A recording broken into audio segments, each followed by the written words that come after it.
everybody. Good afternoon. I am the king of the vegetable. I come in various shapes and colors.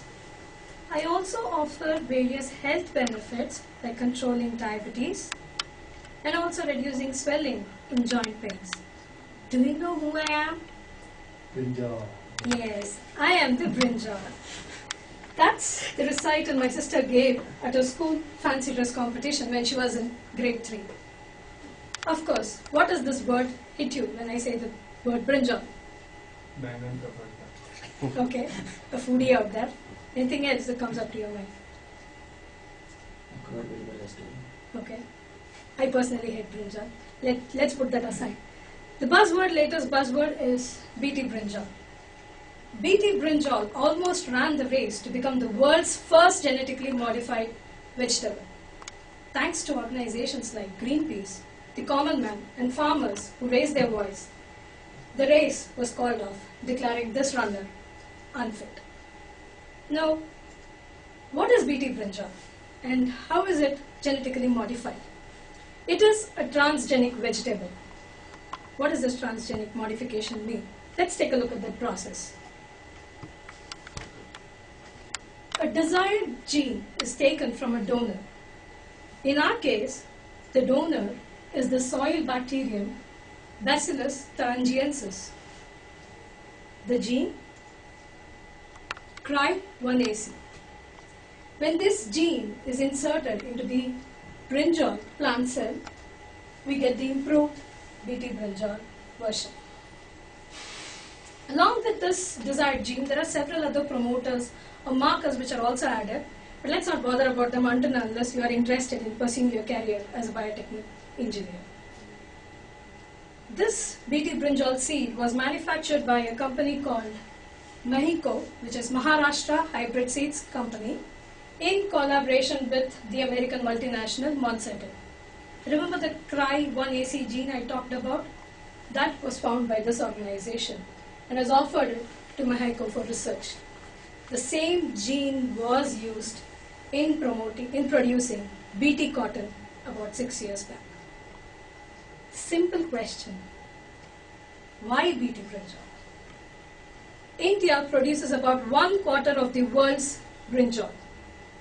The fruit and shoot borer pest causes 60 to 70% damage in spite of 25 to 80 rounds of insecticide sprays. The losses are huge, about 1,000 crores per annum. While the BT toxin is consumed by this FSB pest, it disrupts its digestive system and definitely kills the animal instantly. So the benefits are put as two main things. The overall increase in the yields of brinjal by a huge amount of 116%, and also reducing the use of pesticides and chemicals by 70%. Overall benefiting the farmers, makes it cheap for them, and also prevents them from getting exposed to these chemicals and pesticides quite frequently. This said and done, let's look at some of the facts and the counter view that we have for this. I talked about the BT toxin. Now, is this BT toxin safe for human consumption? BT toxins have been categorized, have not been associated for mammalian consumption or for humans. The reason being, this BT toxin is fatal for the pest. That is because their digestive system, the environment is alkaline in nature. But for humans, the stomach is acidic, while the rest of our body is alkaline. So people are worried as to what would be the effect.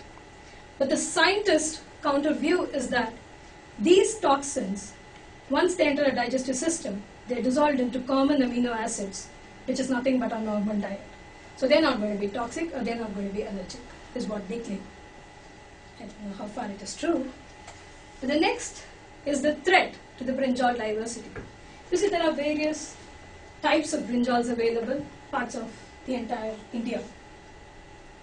BT brinjal, once cultivated, may pose a threat to this diversity because India is believed to be the origin of brinjal. Scientists disapprove this origin concept. That is because they believe that America and Indochina are the actual origin of the origin where brinjal was cultivated. So thoughts of diversity getting affected is not really a concern to them. But it may become a concern if our farmers start using this and let aside the original varieties that may eventually disappear. The last important concern or the fact is the nature of test. Mahiko has conducted research on BT brinjal for over 9 years, with all the said and done regulations that are put by the authorities. Apart from that, they have also performed 25 environmental biosafety tests, which prove that BT brinjal is the most rigorously tested vegetable of all. But there are various effects on the tests done on animals like goats, rabbits, and rats. Effect on the blood clotting time or the total bilirubin count, that is your liver health, were shown in goats and rabbits. Rats that were fed BT brinjal had diarrhea, and it was even fatal for their lungs and kidneys. The scientists claim that maintaining 90 rat days is equal to 10 to 15 human years. But still, the tests don't identify what are the dangers that it can cause to humans, like cancer or infertility or even kidney damage. So what next? The primary crisis is the independence of research. The lack of credibility on the food agribusiness companies is the primary reason as to whether we can trust this research, or these results best specify whether this BT brinjal can be used by humans for consumption.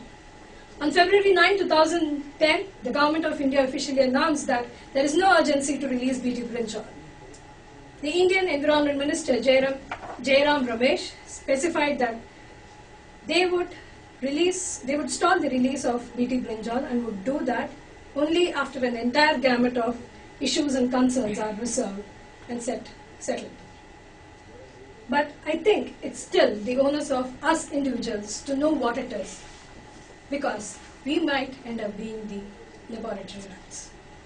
Toastmaster.